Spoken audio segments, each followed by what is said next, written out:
అందరికీ నమస్కారం. జగన్మోహన్ రెడ్డి గారిని తక్కువ అంచనా వేసే వాళ్ళకి ఒక విషయం చెప్పదలుచుకున్నా. జగన్మోహన్ రెడ్డి గారు ఆంధ్రప్రదేశ్లో ఏదైనా పార్టీ కార్యక్రమాలు అన్నీ అయిపోయిన తర్వాత నెక్స్ట్ వెళ్ళేది బెంగళూరుకి. ఈ బెంగళూరుకి వెళ్ళగానే ఈ కూటమి పార్టీ నాయకులు ఏమని కామెంట్ చేస్తారు, ఇంకా అయిపోయింది, జగన్ బెంగళూరు ప్యాలెస్కి పోతున్నాడు, మళ్ళీ ఎప్పుడు వస్తాడో తెలియదు అని కామెంట్ చేస్తూ ఉంటారు. జగన్మోహన్ రెడ్డి గారిని అంత తక్కువ అంచనా వేయకూడదని చెప్పి నేను ఈ జెండా పట్టుకొని చెప్తున్నా. ఎందుకంటే జగన్మోహన్ రెడ్డి గారు ఇక్కడ కార్యక్రమాలు చూసుకొని అక్కడికి వెళ్తున్నాడంటే ఖాళీగా ఏం కూర్చోడు. పార్టీకి సంబంధించినటువంటి నిర్ణయాలు తీసుకోవడం కోసం, గతంలో జరిగినటువంటి తప్పులు సరిదిద్దుకోవడం కోసం ఏం చేయాలనే దాని మీదనే ప్రతి క్షణం ఆలోచించే వ్యక్తి జగన్మోహన్ రెడ్డి గారు. అంత ఈజీగా ఓటమిని అంగీకరించడు. వచ్చేదాకా మళ్ళీ ఫైట్ చేసేటువంటి అలవాటు జగన్మోహన్ రెడ్డి గారికి ఉంది. నేను జగన్మోహన్ రెడ్డి గారి దగ్గర చూసినటువంటి ప్రకారం ఒక విషయం ఏంటంటే, జగన్మోహన్ రెడ్డి గారు ఒక బంతి లాంటి వాడు. ఎంత విసిరి కొడితే అంత తిరిగి వస్తాడు. ఇదే చంద్రబాబు నాయుడు గారికి కూడా తెలుసు. ఎందుకంటే మొన్న అధికారంలో వచ్చినప్పుడు కూడా జగన్మోహన్ రెడ్డి గారు చాలా తక్కువ అంచనా వేశాను అని చెప్పి ఆయన చెప్పారు. వాళ్ళు మీడియా కూడా చెప్పింది, జగన్ గారు బెంగళూరు వెళ్ళేటప్పుడు ఎక్కువ వెళ్తున్నాడంటే తాడేపల్లి ఆఫీస్లో ఉంటే ఎవడో ఒకటి కోవట్ ఉంటారు, ఇట్లా జరుగుతుంది అట్లా, లేకపోతే లీకులు ఇస్తూ ఉంటారు అని చెప్పి జగన్మోహన్ రెడ్డి గారు బెంగళూరుకి వెళ్తారని రీజన్ అనుకుంటాను నేనైతే. ఇప్పుడు బెంగళూరు వెళ్తున్నాడు అనే రీజన్ దాని గురించి మేము చెప్పాం కదా. ఇప్పుడు సంచలనమైనటువంటి కొన్ని మార్పులు ఏంటంటే 2.2లో ఉండబోతున్నాయి అనేటువంటిది ఇప్పుడు మనం చూస్తూ ఉన్నాము. ఎందుకంటే పోయిన ఎన్నికల్లో జరిగినటువంటి 80 మంది అభ్యర్థులు మార్పు ఉంది కదా, ఐపాక్ టీం చెప్పడం వల్ల మార్చారు కదా.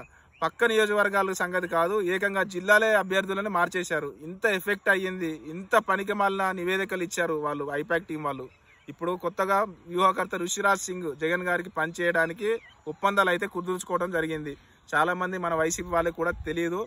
ఇప్పటికే రాష్ట్రంలో ఉన్నటువంటి పరిస్థితులు, నియోజకవర్గానికి సంబంధించినటువంటి పరిస్థితులు, గతంలో జరిగినటువంటి తప్పుల గురించి పూర్తి స్థాయిలో నివేదిక అయితే జగన్మోహన్ రెడ్డి గారికి ఇవ్వడం జరిగింది. త్వరలో ఈ 30 మంది పొలిటికల్ అడ్వైజర్ల కమిటీ కూడా వేశారు కదా, మొన్న చూసాం కదా మనం, వేశారు కదా.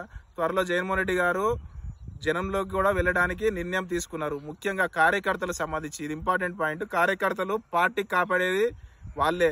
ఇప్పుడు నాయకులు వెళ్ళిపోతుంటారు, కొంతమంది అధికారంలో ఉన్నప్పుడు అధికారాన్ని అనుభవించి వెళ్ళిపోతున్నారు. కానీ కార్యకర్త అనేవాడు పోవట్లేదు. కార్యకర్తలు కొట్టిన, వాళ్ళ ఆస్తులు ధ్వంసం చేసిన, కేసులు పెట్టినా కూడా పార్టీలోనే గట్టిగా నిలబడినటువంటి పరిస్థితి.